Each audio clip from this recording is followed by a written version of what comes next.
Hi, I'm Pantazi. I have a good friend, Quimby, that you've seen us do seminars together. We've done a couple films here for YouTube. He's a Wei Chi practitioner, and I have been working on it as well for a long period of time. And he's working on how to get the body mechanics down for the Wei Chi practitioner and how to really develop a lot more detail in their actions. And I commend him. Some of his films are really great. What I would like to do today, though, he was talking about pulling the hand back and then launching in with the Sanchin strike. And he was talking about the mechanics, the body posturing, the positioning, the muscle tension, the muscle relaxation in certain parts.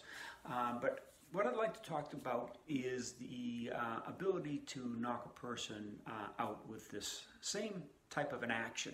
Now, I have a film called Sanchin Entering, and when you're working with this movement, it could be not just the hand stationary coming in, but you could be working them both at the same time. The position where you're bringing your hand up and you draw the other one in for this and then throw it out as a strike can be many different things.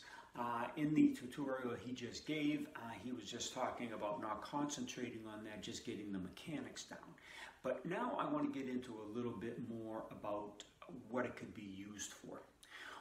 As example, if your hands are in this posture, okay, and you're coming in with this type of an action, it could be that this is a stabilizing hand, grabbing onto the back of person's neck, turning their head by slapping the nerve at the corner of the eye, okay, to get a good extension and a stretch on the facial nerve, and then coming in with the iron bone to drop onto the either the mental nerve or the facial nerve here to cause an effect, maybe even on the carotid sinus. Okay, so I want you to think about that. Okay, another thing I want you to think about is as you're moving into this, starting the movement here and then bringing the hand up. Okay, that way you could have slapped the same nerve in the corner of the eye here and then accessed it with the back with the blood pool hand of those knuckles, or even a slap coming down. Now, for those of you that do goju, okay, and you've got the tightened fist, you could do the same thing with a knuckle wrapping action using these knuckles right here coming across the same nerve of the eyebrow, okay, and then coming into the back with the back knuckles on the jaw or the mental nerve or the facial nerve.